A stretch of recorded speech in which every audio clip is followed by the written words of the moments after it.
Pretty much like, back to normal. Who are you cheering for anyhow? All right, guys, welcome back. All right, so question number 4.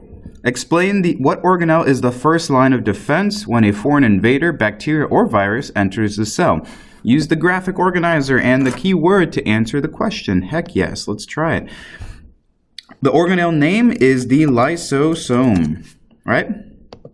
How does it deal with an invader? It basically digests it. Digests the foreign parts or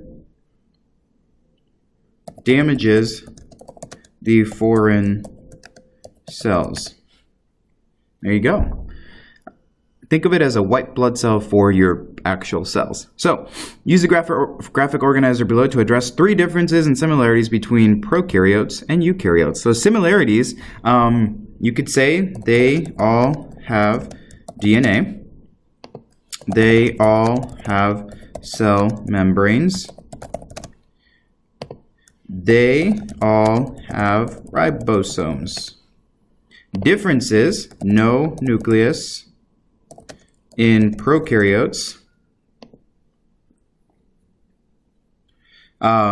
Differences are, in prokaryotes, they are simplified. And then another thing you could say is, in prokaryotes, they don't have... Oh, perfect. They don't have an ER. There you go. Okay. Choose from one of these 3 prompts. Explain in as much detail how a virus hijacks a normal cell. Holy cow. Okay. So I won't go into too much detail because you guys should have this in your video notes for cancer, for bacteria, or for viruses. So explain.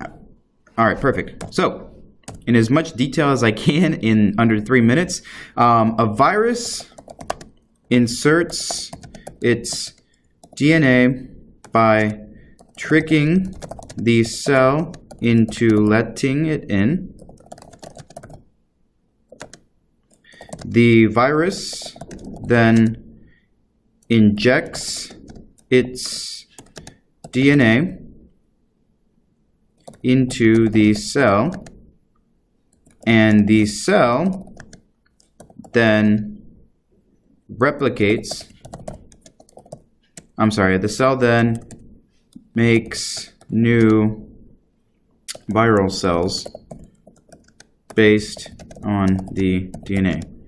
So what happens is the virus hijacks your cell. It has surface receptor proteins or keys on its surface that allow it to get inside of the host cell or the human cell.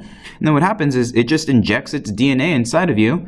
The DNA between all species kind of looks all the same, so therefore your body reads it. Your ribosomes actually make new proteins based on that DNA, and then the rest of your body assembles little viral cells, and then voila, you have a million viral cells.